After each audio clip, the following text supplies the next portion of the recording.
The Fish Fad program of the Food and Agriculture Organization of the United Nations is working to improve access to tuna and pelagic fishes by promoting domestic anchored fad programs in the Pacific Islands region. This video will demonstrate specialized fad fishing gear and techniques that can improve your skills and catch around fads.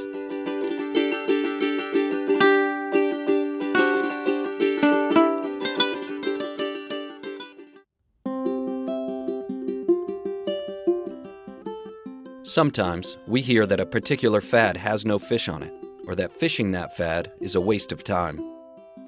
These thoughts often come from fishers that arrive late in the morning and only use standard trolling gear. They'll make 2 or 3 trolling passes on the fad, catch nothing, and head off in search of other fish. The issue is clear. Trolling on fads is most productive early in the morning, but is one of the less effective fishing methods on fads later in the day. The importance of arriving at the fad early in the morning cannot be stressed enough. This will mean starting your trip before sunrise, as long as it is safe to do so, and arriving at the fad just when it is light enough to locate it. This is where a marker flag on your fad is so useful. Set up for trolling a few miles before you reach the fad area. Sometimes a fish strike is your first sign that a fad is close. Once the fad is located, it is important to determine the direction of the current and drift. This should be obvious by looking at how the current streams past the fad floats. It's important to keep track of where you are in relation to the fad so you can keep track of where you're catching fish. One way is to divide the area into 2 upcurrent and 2 downcurrent areas centered on the fad. Take note of where you get strikes and keep returning to productive areas. Trolling from just before sunrise until about 8 a.m. can be very productive and worth doing as long as you're catching fish. Remember, mahi-mahi can be dangerous when fresh. They should be gaffed or quickly tossed into an ice hold. When they settle down, spike the brain to reduce struggling and submerge in a slurry of ice and seawater. After a few trolling passes without a strike, it's time to slow down and use some other tricks. Try throttling back to 4 or 5 knots and put out some other types of lures. A rubber squid can be very effective at these speeds, especially if you pull the line, causing the squid to splash and jump a bit. When exploring the 4 areas around a fad, try to develop an image of where you think the fish schools are holding. Yellowfin and big-eye tuna often stay upcurrent from the fad. Mahi-mahi may be all around the fad float or very close to it with wahoo. Skipjack may be hundreds of meters away, chasing bait in all directions. If you have a depth sounder, keep track of where you see fish marks. Small tuna may show as grainy blue marks, often around 30 to 40 meters below the surface. Larger tuna will appear as dark lines or check marks with more red and yellow visible. These marks may show up down to 100 meters or more. Keep track of areas where these larger fish are marking and try some mid-water fad fishing techniques to get your lure or bait down to where the fish are. When tuna are holding near a fad, dropping a heavy metal lure down to them can be very effective. They come in a wide range of sizes and styles. Effective weights range from about 120 to 300 grams. The jigs can have a treble hook on the bottom or sharp single hooks hanging from the top or bottom on tough braided line. The simplest type is the chrome diamond jig, which are heavy and dense and sink quickly to where the tuna are. Areas upcurrent from the fad and around 60 to 80 meters in depth are a good place to try them. Metal jigs can be fished from a hand line or a rod and reel. The most important rule is to drop your jig where the fish are and to fish your line as straight up and down as possible. As you let the jig out, count slowly and stop at every 5 count to give it a jerk. Then, drop another 5 count before repeating. Tuna may hit the jig as it is falling or being jigged, so always be ready for a strike. Repeat until you get down to a 40 or 50 count. Now begin to retrieve your jig by gripping the line and sweeping your arm upward. Keep track of the depth you get strikes and concentrate on those depths when you drop your gear. Using a jigging rod and reel can be an advantage due to the faster retrieve speed of the reel and springy nature of the rod.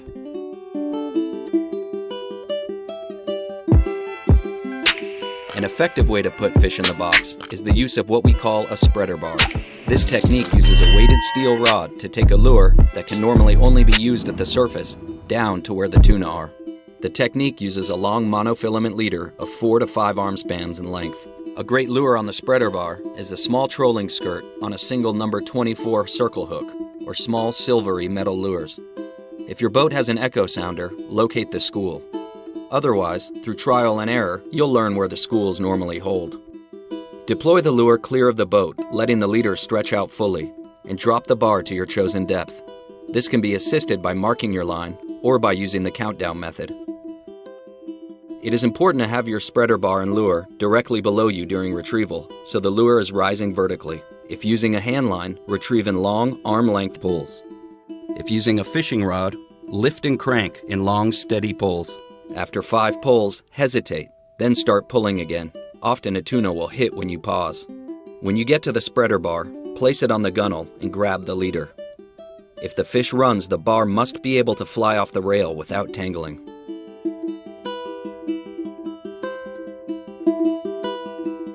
When landing fish like tuna and wahoo, always wear gloves and be ready with a hook gaff, a backup gaff, a fish bat, a knife for bleeding, and a steel spike. Leader the fish close to the side of the boat to where it is just below the surface. Never pull the head of the fish out of the water. Never gaff a fish in the belly or side, as it ruins the meat and may rip free and escape. Try to sink the gaff in the side of the head, at or behind the eye in a lifting or drawing motion. If the first gaff strike is off target, having a backup gaff can save the day. Stun the fish with a sharp blow to the head just behind the eyes. Spiking the brain assures that the fish will not struggle and also preserves flesh quality. The spike should be inserted into the top of the head, between and behind the eyes at a downward angle into the brain. A quick quiver or tail flick lets you know that you've hit the spot. A sharpened screwdriver makes a good spiking tool. Bleeding tuna will help to cool them down and preserve meat quality. Smaller tuna can be bled by cutting the gills or between the gills and gill cover opening and placing it head down in a bucket of seawater. Larger tuna should be bled by making a shallow cut in the side of the fish, at 2 to 3 finger widths behind the pectoral or side fin. Running a deck hose or buckets of water can help to flush out blood. Now rinse off the fish and immediately bury it in a brine mix of 2 parts ice to 1 part seawater. Always take care to ice your fish properly.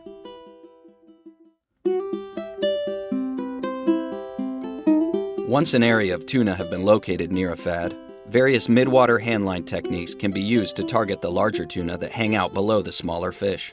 This all started with the traditional Pacific Island dropstone fishing technique. They did not have fads, but practiced the technique at special areas off their islands where tuna were known to school. A baited circle hook and chum is placed on the flat side of a rock or chunk of coral and wrapped in a large, fresh leaf. Several wraps of the leader are made to secure the leaf, bait, and chum in a tight package. Make 2 winds around your thumb and pass the line through loose coils to form a slip knot. A variety of cut or whole bait fish can be used on a single circle hook. Here are 2 ways to hide a circle hook in strips of skipjack. Using the skin to secure the hook, but leaving the barb exposed to promote a solid hookup.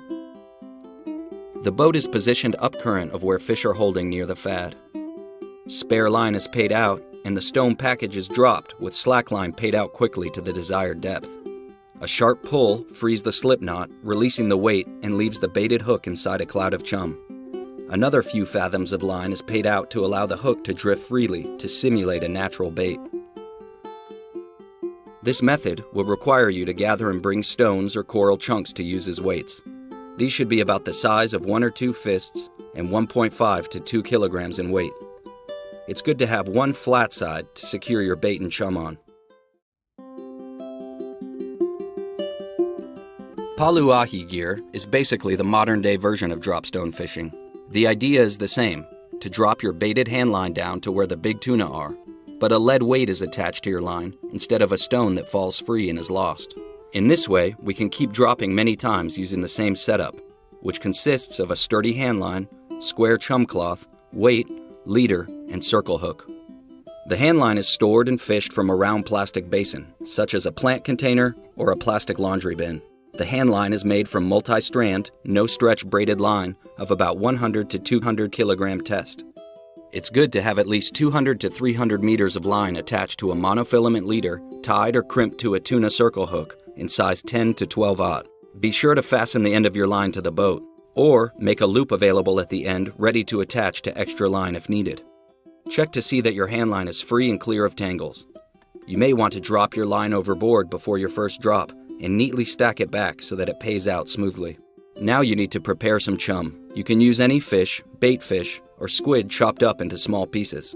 Remember, bloody fish like skipjack and kava kava are good chum, but bloody meat tends to draw sharks. Some of the best baits to use are live apelu or mackerel scad and akule or big eye scad. These can be jigged close to shore or on the fad itself. Light monofilament rigs with 3 to 5 dropper lines can be used for live bait capture. Small curly tail lures or hooks rigged with chicken feathers or shiny thread make effective lures. Handle your fresh bait carefully and keep them alive in circulating seawater. If your boat is not equipped to do so, fresh bait kept on ice is still very effective. Now to wrap up the bag. Throw your hook overboard so that it can uncoil without twists and carefully coil your leader. Place the leader coil underneath your weight in the center of the bag. Now cover the weight and leader with a handful of chum. Your bait can be any whole or cut bait fish, squid, or slab of cut bait from tuna or other fish. Often, you will use a bait made from the same fish as your chum. You can even drop a live bait inside a palu ahi bag, and nothing can be better for big tuna. Now carefully hook your bait. Fold over the bottom corner, place your hooked bait here, which helps to separate it from your leader and reduces the chance of tangling. Fold over the 2 side corners. Finally, fold over the corner where your hand line is connected and make several wraps around the entire package. You can wrap 2 ways or just one depending on the shape of your weight. Hook the line around your thumb and reverse it to form a loop in the opposite direction of your line. Take 1 or 2 overhand wraps around your line to secure the chum and bait inside a tight package. The most important thing about midwater fad fishing is to drop your bait where the fish are. This is often just up current from the fad and fad mooring. Using his experience, observations of birds and an echo sounder, the captain will now position the boat just up current of where he believes fish are. The captain moves to this area and signals to the crew to drop their palu bag to a depth where he thinks the fish are holding. On fads, this can be quite deep, like 60 to 100 meters or more. Care must be taken to not drop too close to the fad and tangle with the fad's mooring line. When ready to drop, extra line is paid out before dropping the palu bag. The package must fall free so that it remains tightly bound together as it sinks. The main line should be marked so that it can be reliably deployed to the proper depth. Another technique is to slowly count as it sinks. Sometimes you can see the palu bag on the echo sounder as it drops and determine how your counting relates to depth. When you reach your target depth, take a wrap on the hand line. When it comes tight, give a strong jerk to undo the knot holding everything together. You should feel the weight unrolling. Slowly take in line until you feel that it is fully unwrapped. Give a long, steady pull, repeated by another slow pull of about arm's length. This will spread out the chum and stretch out your leader, leaving your baited hook inside the cloud of chum. Now take 1 wrap on your line and get ready. A bite often comes within a minute or so of opening your palu bag. If you feel a bite, do not jerk the line, which can pop a circle hook out of a hungry fish's mouth. Instead, provide steady pressure and let the fish hook itself in the corner of the mouth, as circle hooks do. If no bite occurs, you can slowly pay out line to keep your bait close to the chum. After drifting past the fad, retrieve your line and repeat the process. Sometimes, releasing chum at the same depth will attract tuna to the area. If the palu ahi method is used with a basket of hand line, the fisherman will hold up the line waiting for a bite. You can also use a set amount of line and attach floats that are cast overboard, allowing the line to drift past the fad. This is a very effective way to drift fish the fad while you move around trying other methods. One boat can deploy many buoy lines. There are a few ways to rig a palu ahi chum bag. In this example, the lead weight is attached to a swivel that is bound to the chum cloth. Your hand line passes through the same swivel, then to another swivel, your leader, and hook.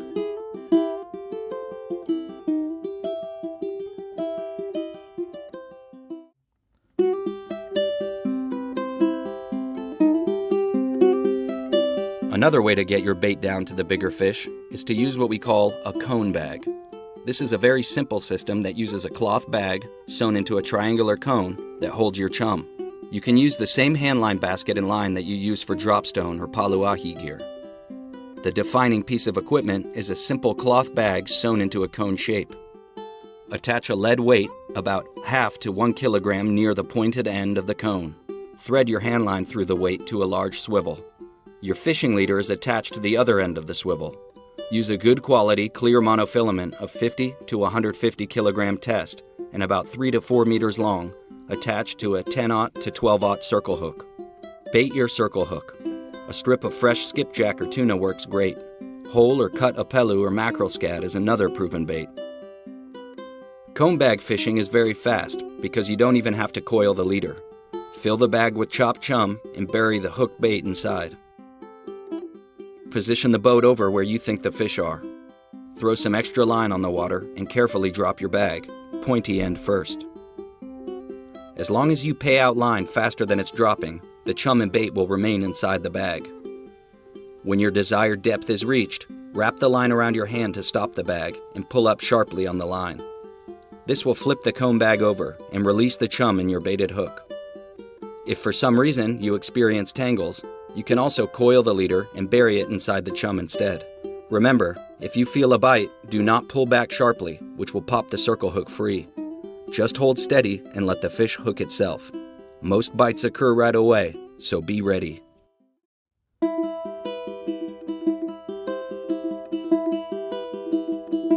Tuna are often hanging around a fad, but will not strike on standard trolling lures or jigs. This can be really frustrating, but they can often be taken on fresh-cut tuna chunks or whole bait fish. Chunking is one of the simplest fishing techniques, but can also be one of the most effective ways to fill your box. The gear is simple: a conventional fishing rod and reel loaded with 20 to 30 kilogram line. A multi-strand braided handline of 100 kilogram test will also work. The best hooks to use are short shank, live bait style hooks. Remember, circle hooks are not used when chunking. Snell or tie your hook rigidly to the hook eye, which helps make solid hookups. Prepare your chum by mixing chopped bait in a small amount of water in a bucket. It's best to smash and crush the bait so all the large pieces are gone and the water becomes brown. You want to give them a sniff, but nothing to eat, so your bait is the only choice in town. Move about 50 to 100 meters up current from the fad to begin your drift, depending on the speed of the current. Position the boat so that it will pass the fad by about 20 meters on either side. Ideally, you have a fresh skipjack, kava, or mackerel scad that you can use for bait. Cut a cube of flesh about 2 centimeters on a side, or sized to your hook. A strip of skipjack belly or small bait fish is also effective. Carefully hide your hook inside the bait. When the boat is drifting in position, move to the upwind side and put your rod in the nearest rod holder. Now drop the bucket of chum overboard and drop your hooked bait in the cloud of crushed chum. Make sure your reel is on the clicker setting and start stripping line as fast as the boat is drifting. It's important to strip enough line so that your bait drifts freely with no drag.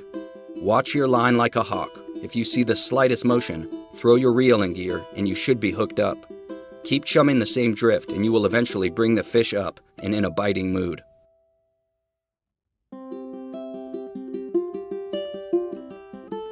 Vertical longline gear sets baited branch lines on a vertical main line to target the larger, deeper swimming tuna on fads.